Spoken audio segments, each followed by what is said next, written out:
It's a pleasure to be here. Emrah, thank you for inviting us. It's a lovely program. I've been at the fellowship before in Istanbul, and I must say it's one of the best programs in the world. And it's a lovely city. I love coming back here again and again, and that's one of the reason I'm here for the third time in last 6 months. And let's talk about the trend. I think what I want to put forward is on a very positive note, the trends in publishing, especially especially from the trade publishing side, where I work. And of late, what I have seen, and we started this publishing in imprint, where I work in. In last 6 years, we have grown from zero to almost 8 million in sales. And what we have seen, people are consuming content, people have capacity to consume content, and people have means to pay for the content. And the content can be delivered into different forms. We do only publish printed books at the moment, but we are getting up to sell our content into digital formats as well. Over the last few years, what we have seen as a trend in publishing, especially on the trade side, children's side, fiction and non-fiction side, that a lot of personalization has been done. And it has been predicted that personalization will continue to be the major trend in book marketing, especially in this year and the next. Publishers and marketers, and it's more of a job of a marketer these days than the salespeople, that they are increasingly using data and analytics to segment audience and tailor their marketing efforts to sell products or books. So what is happening now, everyone is on something digital, everyone is searching something, and without you knowing, your data is being recorded, being used, being analyzed, and then channelized into different tools. And these tools are used by these marketers to figure out what you're looking for. And once you have a substantial set of data, then you can actually create something for you. So this is one of the biggest trends I've seen, especially in publishing, which we use a lot. What we do is, if we have to create a certain book, of course, I mean, there's a set publishing process which we follow, where we look at the content and we see how we will publish it. But on the other hand, we also then check the data, whether people are really looking for something which we are creating or not. And if the substantial set of data is not there, people are not looking for that certain product, then we might just not publish it. Because we want to produce something, and in a way, when we look in publishing, people will say that this is not really right. You're not publishing something which you feel like, or something which needs to go out. But on the other hand, we feel that for the publishing economy, it's really essential to make books which also sell.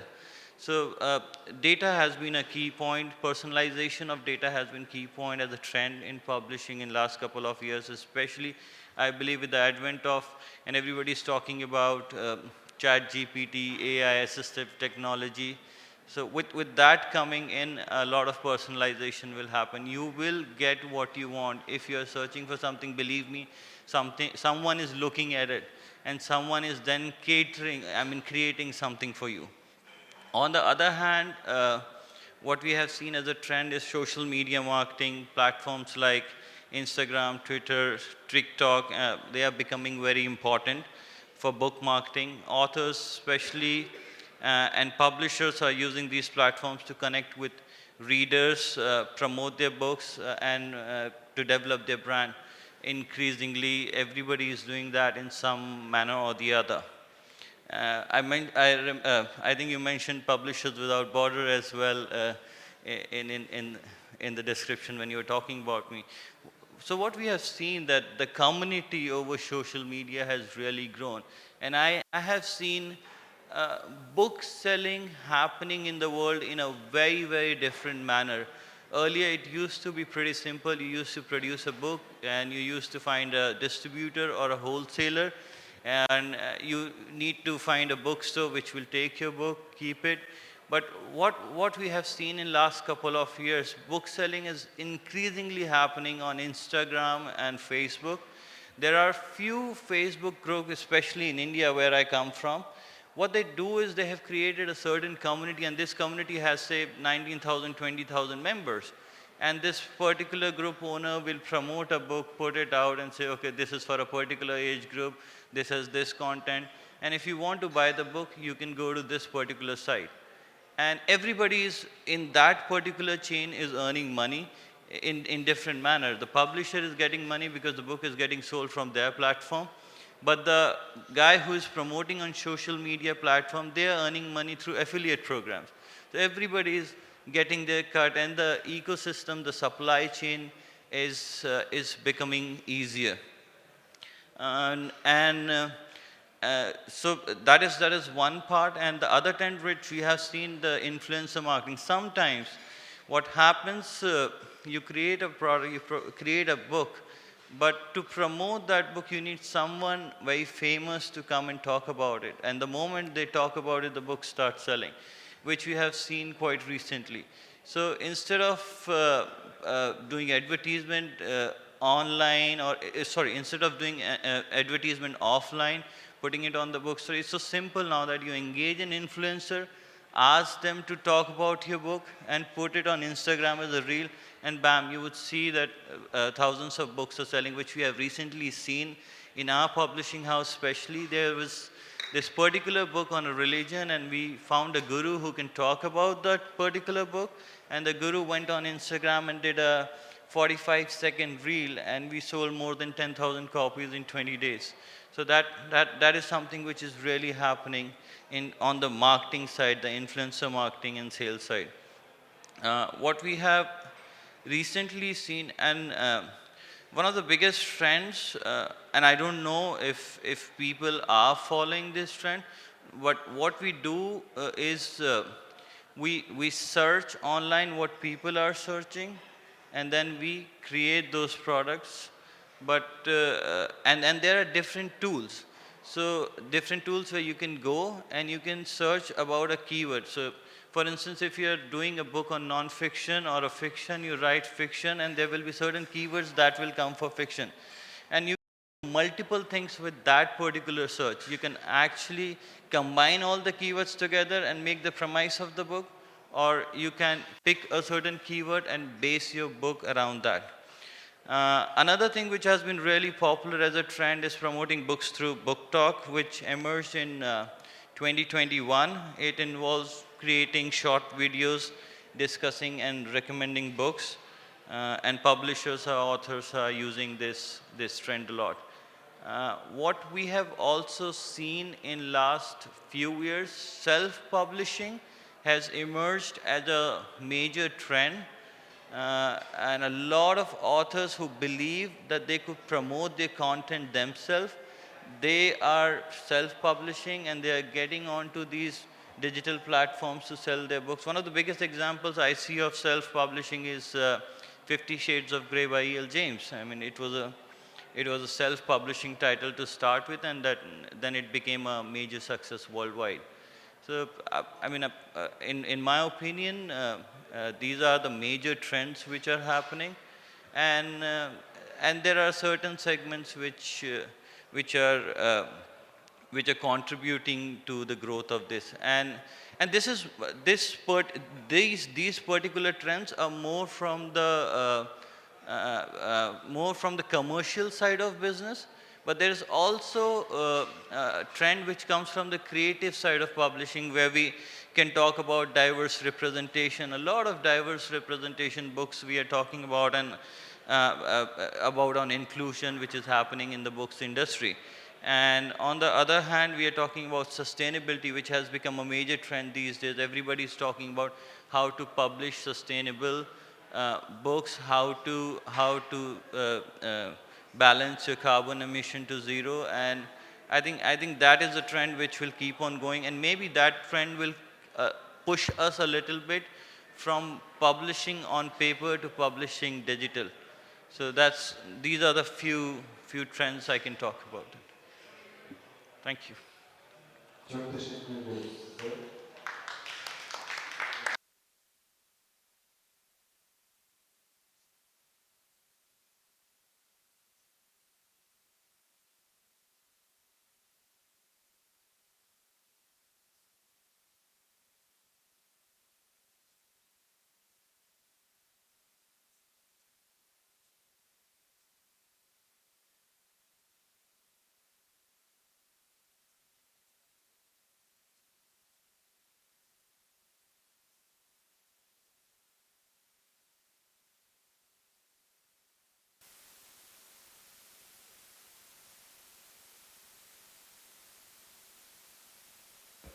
Now, okay, yeah. Thank you, my dear Emrah, my very good friend. Thank you for inviting me here. I'm very happy to be in Istanbul and in this fellowship program after many years of absence. But we meet every year, as Emrah said, in Thessaloniki Book Fair and all around the world. And we always discuss and exchange ideas and discuss about book markets, etc. But yes, we can say that in Thessaloniki Book Fair in Greece, the very new trend is the fellowship program, because we had the very first one before 1 month, and it was a very good experience, a very new and exciting experience for us and for our fellows, I hope. But I would like to speak from the perspective of a small country, small market, small language, and also I represent somehow in the low scale the European sector, because when we are talking about India, the numbers are really huge, and then we have Mexico. I mean, when I listen their stories about numbers and sales, etc., I feel that we are talking about something different, but deep down, in fact, it's always the same. And it's interesting to see that this way or that way, even we're talking about a huge market or a small market, we have the same problems and we try to find the solutions the same way. So it's always very interesting to listen to each other. Well, what I can see in the Greek book market after, I can say that we have a new situation, a new landscape after this COVID situation. I think that we have really crucial and big changes in the way, generally speaking, how we react and how we do, also in publishing, also on how the publishers decide to remake their program, and how the readers are more eager to discover new things. I mean, something stopped so suddenly, and now we had to restart everybody. So we can see that now, for a reason, many books or stories or historical persons or myths are becoming graphic novels and comics in Greece. This is very, very strong. We can see more and more new, wonderful, really wonderful graphic novels from creative people. And also we have new TV series, a lot of TV series, and some films inspired or adapted by books. Greek books in the Greek market. This is very strong. I think this is an international trend. We can see around, we can see this on Netflix, etc. But in Greece it's also very strong.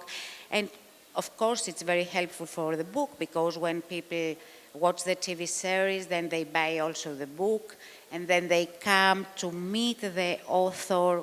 For example, in Thessaloniki Book Fair, we had 2 presentations like this, and there are hundreds of people that wanted to meet the author that write this very fascinating story they watched during winter on the TV.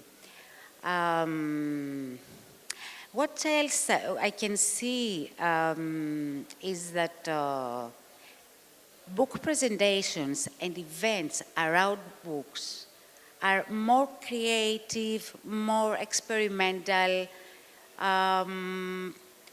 People try to find new ways to present, to say stories, to discuss. We are looking for something new, something to inspire us and to give us a new perspective, a new view. And this is full of positive energy, and I like it very much. What I feel is that after all this very difficult period, the book sector remained strong. It was difficult, but we remained strong, and we have more positive energy to go forward in Greece, for example. So this is really good. So I'm optimistic. I could see that very well in Thessaloniki, in the last Thessaloniki book fair, early May, because it was, everybody says it was the most successful ever. It was more than 90,000 people that visited the book fair for 3.5 days. It's open to the audience. We had about 600 events full of people. I mean, everybody wanted to be there, to listen, to discuss, to meet people. This is something that it's positive, yeah. I can see the possibilities, I can see the new perspectives, and what I'm thinking about this, after all, is, of course, we are talking about new trends, is to say, what about audiobooks or books about, Me Too, about new themes that are open now on the discussion. But in fact, what we are all looking for is about content. I mean, it's the content, it's the story, is we try to find ways to find stories to inspire us this or that way, to find also new audience, new people to come. So I can see a new energy, a new movement in this. I saw many young people coming to Thessaloniki Book Fair, for example, a new generation. They were never before there. A new generation between 20 and 30 years old. Some of them reading books from Book Talk. Some of them were looking for books, maybe a series on Netflix or something. They found something that made them come and ask for a book. This is really so good. Because we always say, young people don't read books. They are always with a mobile and watching silly things, and they don't read, but they need something to inspire them, and they come. And this is what I saw this year, and I felt, yes, this is the next thing to come.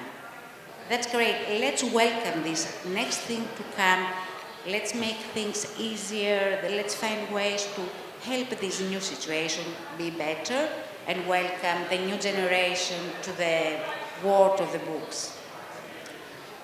Yeah, I don't know. I mean, generally speaking, I can say I'm optimistic. I think this is a good new restart point. I can see from my perspective, from Greece, from Europe, generally speaking. But No, I totally agree. I totally agree to Nopi's point.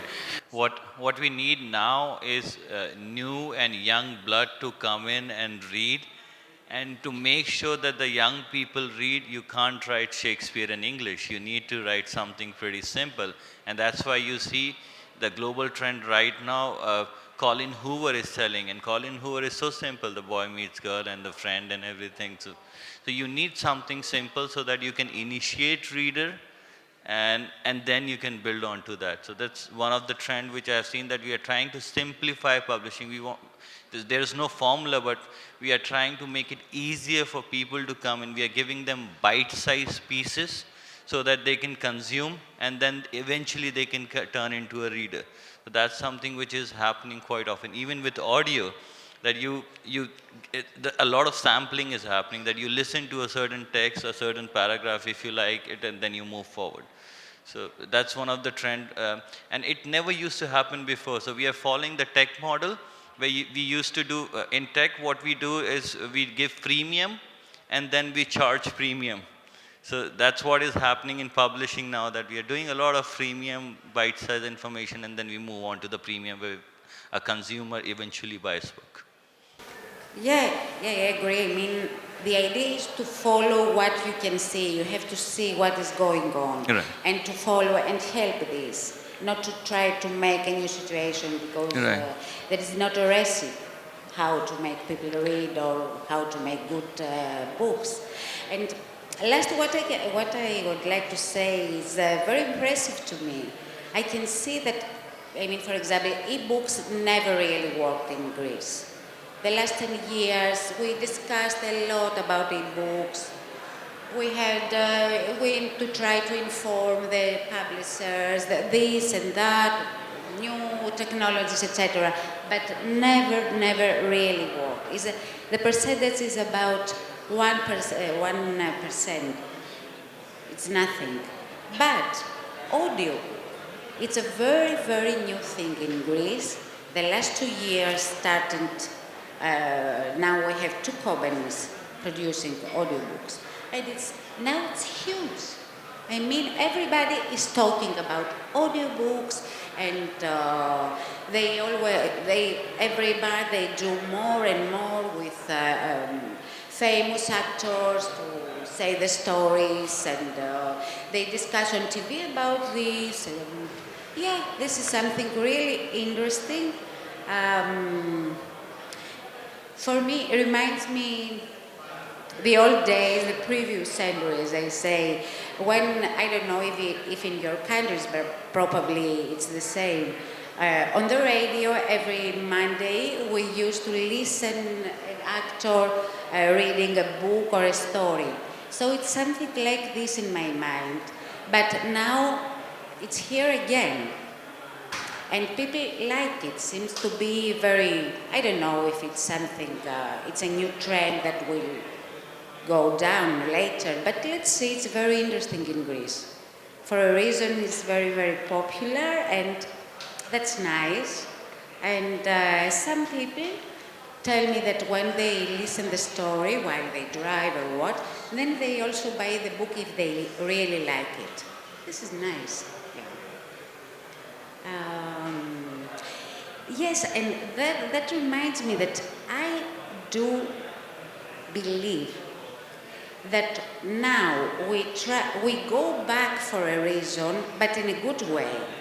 We try to find some things that we lost. For example, I can see new literature magazines in printed new literature now in Greece.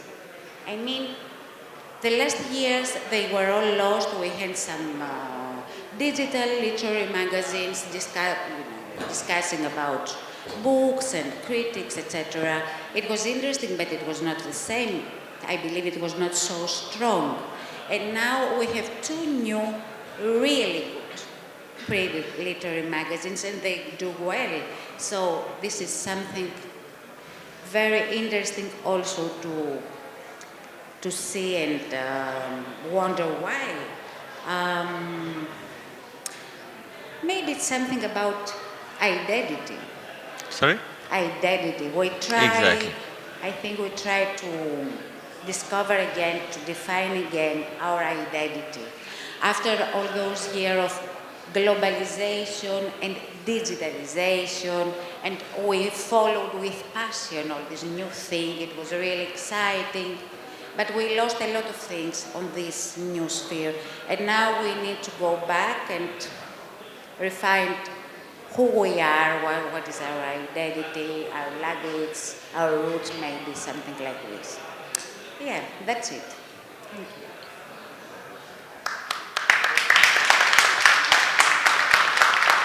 Bilgi arkadaşımla çok teşekkür ediyorum. Aslında Türkiye'de de çok benzer şeyler var. Yani biz zaten kimlikle birbirimize çok yakınız. Yani Selanik'te de söylemiştim ya, Ege'nin Türkiye kısmından bir şarkıcı şarkı söylemeye başlasa, Ege'nin Yunanistan kıyısındaki müzisyen ona müzik yapmaya başlar. Dolayısıyla biz birbirimizi çok iyi anlarız. Çok aynı hislere sahibiz. Dolayısıyla benzer şeyler de keyifli oluyor. Gençler artık dijital platformlardan, dijital kanallardan gelen reklamlar ve tavsiyeler.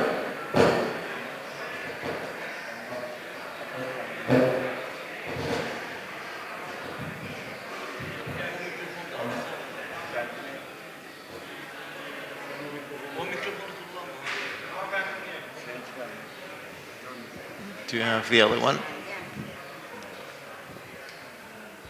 Arada bir beni mikrofon sabote ediyor. Oradaki tavsiyeleri alıp kendine uygun olanı seçiyor gençler. Dolayısıyla onlar aslında kendilerine uygun trendi aramaya başladılar. Eğitim kanalları da tabii onlara uygun çalışmaya başladı. Ben 2011'de bir toplantıya katılmıştım Frankfurt Kitap Fuarı'nda. Eğitim kitaplarında neyi kaçırıyoruz gençler için diye. Çünkü gençlerin sevdiği renkler, sevdiği grafikler nedir? Onları bulursak eğitim kitaplarını onlar için daha sevimli hale getirebiliriz diye araştırıyorlardı. Şimdi benzer yakınlıklarımız olduğu Meksika'ya dönmek istiyorum. Sayın Hugo Setzer hem Uluslararası Yayıncılar Birliği tecrübesiyle hem de şimdi Meksika Yayıncılar Birliği tecrübesiyle bu değişen ve yenilenen trendler hakkında siz neler söylemek istersiniz? Thank you, Emrah. Thank you for the invitation, for being here this morning. It's a real pleasure for me to be joining this panel with good friends like Nopi, Prashant, Emrah. I'm really glad to be here. And I agree with most of what Prashant and Nopi mentioned, and I say most because some of the things are slightly different in my part of the world, but in general terms, I would say that I'm in general also positive about the trends. However, if I would like to touch upon one of the things that Prashant mentioned and then talk about something different, which is, even though I said I'm positive, a risk also for publishing, and I'll explain to that in a moment. So talking about and following up on what Prashant mentioned, one of the things, and I have two of those trends I'd like to very briefly talk to, and I think each one of those could be the subject of half an hour speech, so I won't do that, no worries. I'll try to leave time so that we have also questions from the audience. But one of them is sustainability. That's something that is really important all over the world. That is something we cannot close our eyes any longer to that. That is something I think every publishing industry is working on all over the world. When I had the privilege of being president of the International Publishers Association, we had a collaboration with United Nations to develop a thing called Publishers Compact, the Sustainable Development Goals Publishers Compact. So this compact is a series of commitments that every publisher in every country can join and can sign and can commit to doing something to reach those goals by 2030. So you can go into the UN website, and I think it's under the category of collaborations or something like that. So you'll find it. And there's a compact. You can sign it there. I really invite you and encourage you to sign the compact, to work in your different countries towards achieving those sustainable development goals by 2030. So that's a reason to be optimistic, because I'm really convinced that it's doable, that there are realistic goals to be achieved. On the other hand, there's another trend, and Prashant also talked about inclusive publishing, I think you mentioned. And one of those, and it's very important, and it has become very dear to me, and I've been working on that for some years now, and that is inclusive publishing in the way of making our publications accessible to visually impaired people. So now technology allows us to make those publications, especially ebooks, accessible to visually impaired people. There is even, our people coming from, our publishers coming from Europe, probably, or I'm sure they know about the European Accessibility Act, which will make it mandatory for any publisher who wants to sell ebooks in Europe by 2025 to have them in accessible formats. So that doesn't only impact our European colleagues. Every publisher in every country in the world who wants to sell their ebooks into Europe will have to follow this European Accessibility Act. So that's very important. For example, we publish, as you may know, Mexico, we publish in Spanish. I've been talking to some people how similar or different the language is, but in general terms, I can say that books being published in Spain or Mexico or in Colombia or Argentina, they travel and they are being sold all over the Spanish-speaking region. So if we in Mexico want to sell our ebooks in Spain, for example, after 2025, we will have to have them in accessible formats. So, as mentioned, this could be another subject to talk about for longer, but there's also an invitation for you to go onto the webpage of the Accessible Books Consortium. The Accessible Books Consortium is an organization led by the World Intellectual Property Organization, which is working and whose objective is to have more books accessible for visually impaired people. So there on the Accessible Books Consortium webpage, you will find a document that is the Charter of Accessible Publishing. I really encourage and invite everyone also to sign the Charter of Accessible Publishing, because it's also a very simple charter with some commitments for every publisher also to start the way in accessible publishing. If you're not yet there, the commitments do not say that you have to have all your catalog in accessible publishing by the next day. It means that you are willing to start the way towards publishing in accessible formats.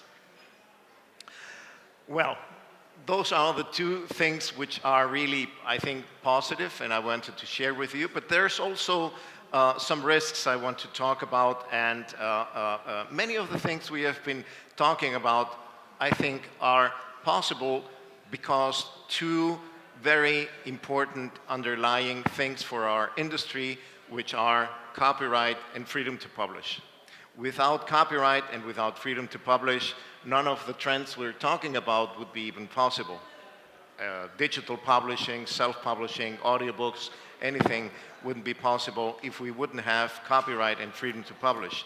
And then one of the risks I want to talk about, and this trend, I think it's broader than just publishing, but I'll try to stick to the publishing part. I think we have all seen in many places around the world worrisome trend of political leaders trying to impose their own agenda, leaders who are becoming more dictatorial, like dictators in their own countries, trying to impose their agenda. Leaders who are, and believe it or not, and it happens, and you've seen it in many countries, you've seen it in my own countries, in the United States, leaders who are denying science, who say they have other facts, which is making a lot of problems and a lot of harm I think, to societies. And you see that all over the world. And in many places in Latin America, you see the trends coming from many places. And the reason I mention this is because, and we are in a struggle right now in Mexico, but we see it in other places as well, that this kind of government is trying to impose a certain ideology by the way of textbooks in schools. So many of those governments are trying to impose their own ideology. They want to have control of the population. They want to, I don't want to be too pessimistic, but it's really something to be attentive, something to be concerned, that what affects our industry is this trend for the government to publish textbooks for our children, educational books, which have a certain ideology. And that's happening in my own country right now. It's not the only country where the risk exists, but I wanted to share the experience with you. In my country, in Mexico, books for the first 6 grades of primary education have been done by the government for the past 50 years. So there's one single textbook for every subject in the first 6 years of primary education, which we as publishers have been saying for the past 50 years that it's not the best way to educate our children. Then we have, until very recently, for the next 3 years, which is the years 7 to 9, from 7th to 9th grade in primary education, where we had a market, an open market, where publishers offered their educational books to the government.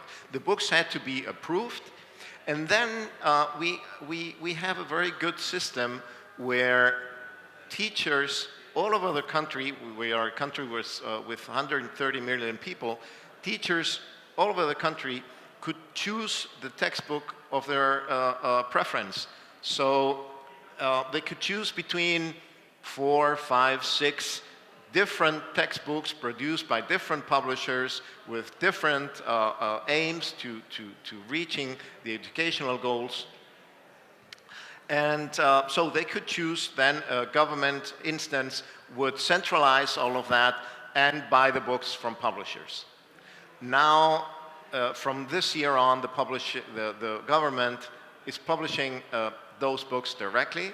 They're publishing a single textbook, so teachers and students won't be able to choose any longer the textbook of their preference. There will be one single textbook, which, on the other hand, the problem is what we have seen up to now from the new textbooks. They're rewriting all the textbooks for primary education, the first 6 years as well. They're throwing to the garbage what we have done for the past 50 years and rewriting those books with very heavy ideological content.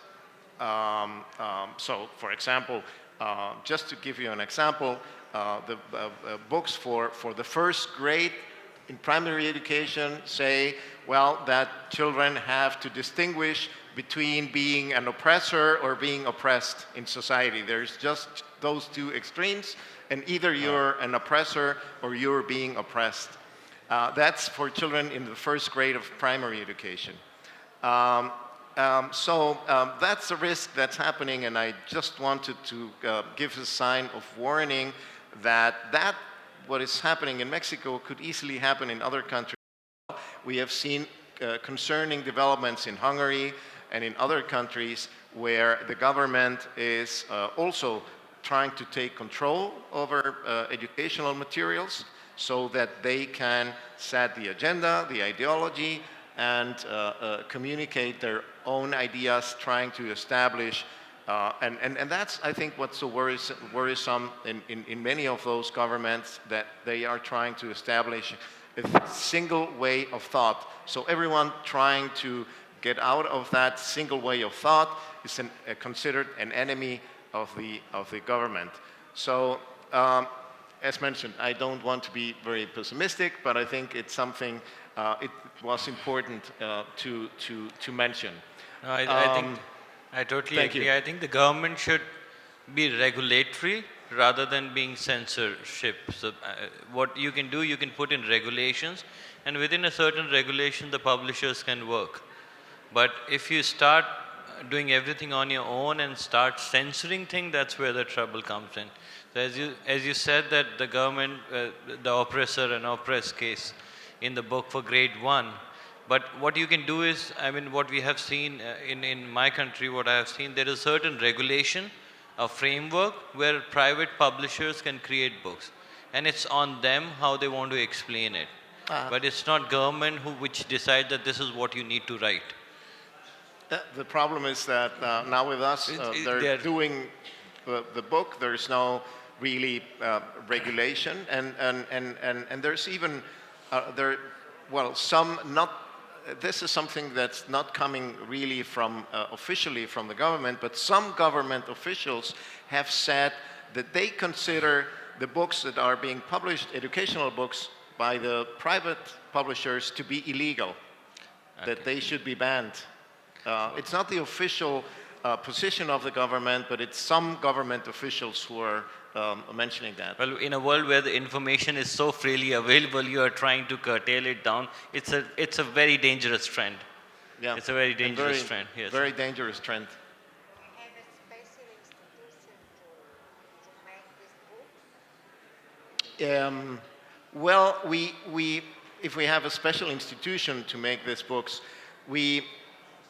for the first grades of primary education, the books were designed, and it was a long process in the past 50 years where the books were improving, I think, in their quality and so on, although we always had the risk of being that certain ideology would be introduced into those books. And they were developed by a part of the Ministry of Education. And then there's another also state operation. I mean, it's also part of the Ministry of Education, but it's another kind of company that centralizes especially all of the printing. They do all of the printing. And for example, with this program I mentioned, where they used to buy books from us, they did the centralization of all the purchases from all of the different states. They did the purchasing and then the distribution to all of the country. It's very interesting. Can you? It's very interesting. I just wanted to mention that in Greece we are on the opposite side. I mean, all the last, I don't know how many years, as I remember myself, all the educational books in the schools are chosen, I mean not chosen, made by the government. We have an institution from the Ministry of Education, and they write, they choose the people who write the book. So it's one book for each lesson during all the education years, till the high school, etc., till you finish the school. So for us it sounds normal. I mean, sometimes we had big discussions about the coded, about this, but it was never really a problem. But now the government tries to make a new model and to stop giving just one book for free for every lesson, but to open it to different books and the teachers to choose. So we try to do this, and all the school communities and educators, etc., don't want this, and they fight for this. So I just mentioned. They don't want this? Yeah. Because I don't know, it's a new thing, and Well, that's. yeah. Yes. They see the other side, so now we have this fight for this thing. Interesting. I think that's a correct trend.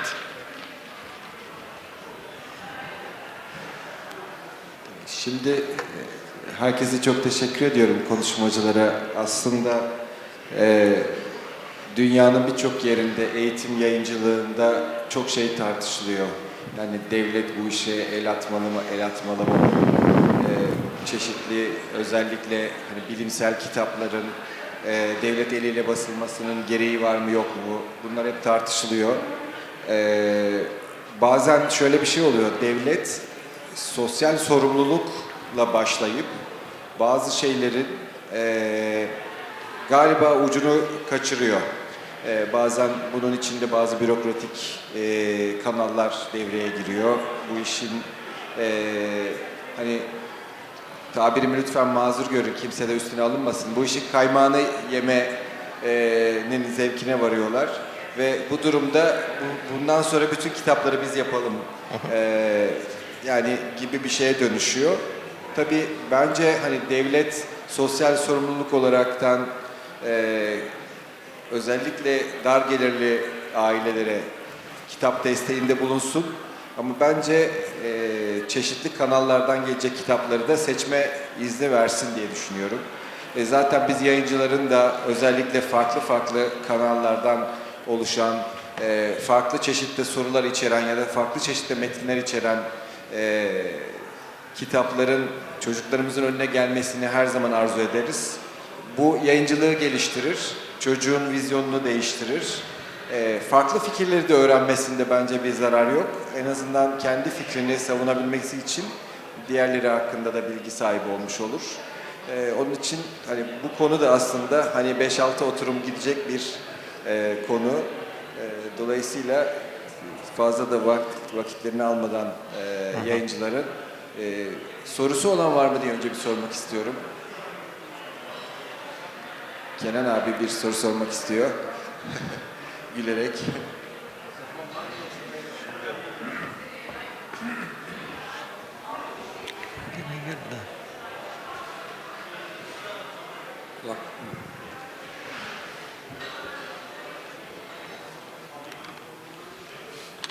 Çok teşekkür ederim söz verdiğiniz için Emrah.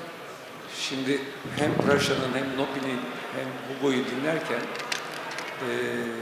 aslında Hugo'yu dinlerken sanki bizim memleketi anlatıyormuş gibi geldi bana. Bizim de yıllardır bu ülkede söylediğimiz şey şu: devlet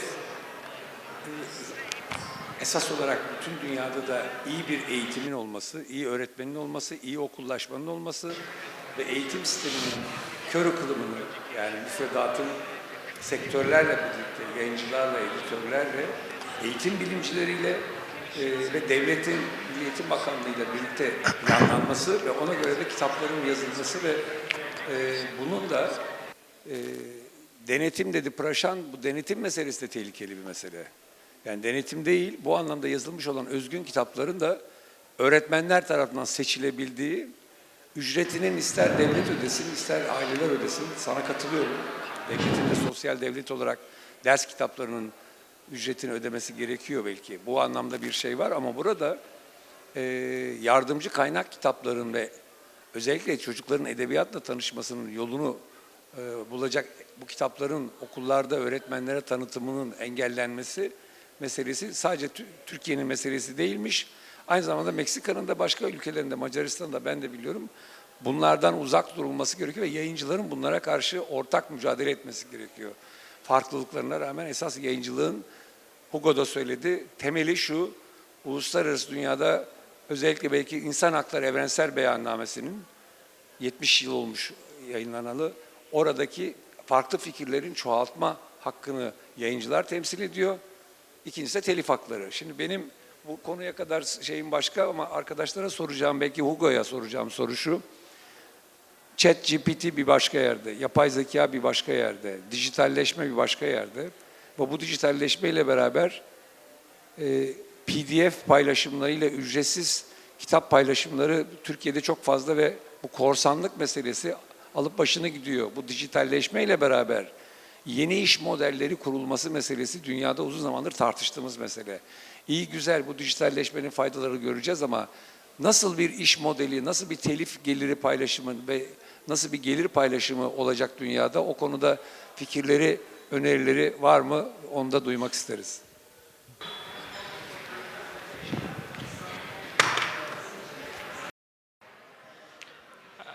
I can chime in on the question on your question, Karan. I mean, Chat GPT, AI, they're not going to go away. They will be around, and if we feel we can curtail it, contain it, we'll not be able to do it. We have to figure around a way how to work with assisted AI technology. Instead of getting slave of the technology, we should master it so that we can control it better. On the second question, where you say that because of this digital revolution, a lot of content is available free and it infringes copyright, and how can we contain it? What I see, and I'm very pro technology as a person, I love technology. I've grown in technology, and I had some ventures in the past where I was running technology companies.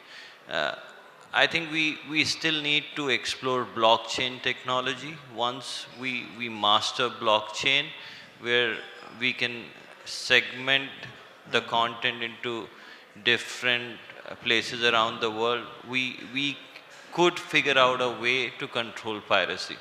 It's possible, but a lot has to be done still. Apart from that, I mean, last 10, 15 years I have seen we have used all sort of digital rights management tool. We have used all digital rights assets, but nothing has happened. The basic nature of human to ask things for free online will never change. Anything which is online, there is a certain mindset which is that says that it should be free, and I think it will take a longer period of time to to manage that part. And I think, following up on that, Prashant, that, that is one of the main problems, that there is expectation that, and this whole speech that things online should be free, and we are losing that battle for the narrative of free things on internet. Because I also I agree with you that I think technology by itself is not the problem. Technology, we should master technology and not be slaves of technology. That's not the problem. The problem is that people sharing PDF files via WhatsApp and so on, they don't really think they're doing something wrong. And that's the problem, I think. Not the technology that allows it, but that people don't even think that there's something wrong. And there's also something to be talked about in a much longer session that we have time today. But there are very powerful commercial interests fueling this narrative of everything should be free. And I won't go into that, but we should be aware of that as well. I think why I still believe technology is in the very nascent childhood stage as of now. What is happening now, they are giving you this drug so that you can get addicted to. Anyone who is talking about everything should be free, if you see the genesis of technology companies, they have built their business not on generating revenue but generating traction. So, I mean, data is the new oil. That's what people say. So the more data you have upon the people, and I think in couple of decades we would iron it out. Anything and everything about a certain individual will be available online. It will be recorded, documented, and then they will say you need to pay. Well, this is a very interesting discussion, but what I think is that, well, more or less I agree with what you, that people tend to take everything they can for free, but this is not very different. I mean, before technology and internet, when we were studying at the university, some people used to photocopy books, etc. I mean, more or less, it's always a fight against this, and always this will happen, and winning technologies, ways to control it. But the other thing is about internet, information, and data. Well, there are so many and more year by year, many information for free on the internet. That now the idea is how we can, the new generation, for example, we can make people think and choose what they need. Because otherwise it's a useless, huge ocean of information and data. So I don't know. I'm very positive when I think about new generations. New people always find a way to deal with new things. So they have to deal with this because otherwise they know nothing. Sometimes I can see they believe that they don't need to learn things because they can text in their mobile and find all the information and all the knowledge of the world. But this is not true because if you're not a person that you are educated and make your mind think, really think and choose, you know nothing and you don't know what is the right thing you need.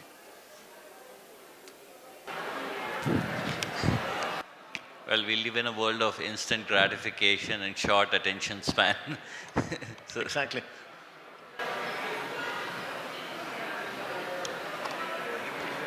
Hepinize çok teşekkür ederim. Thank you for all you. This session is now finished. Please wait for the certificate to you. And thank you for all the listeners.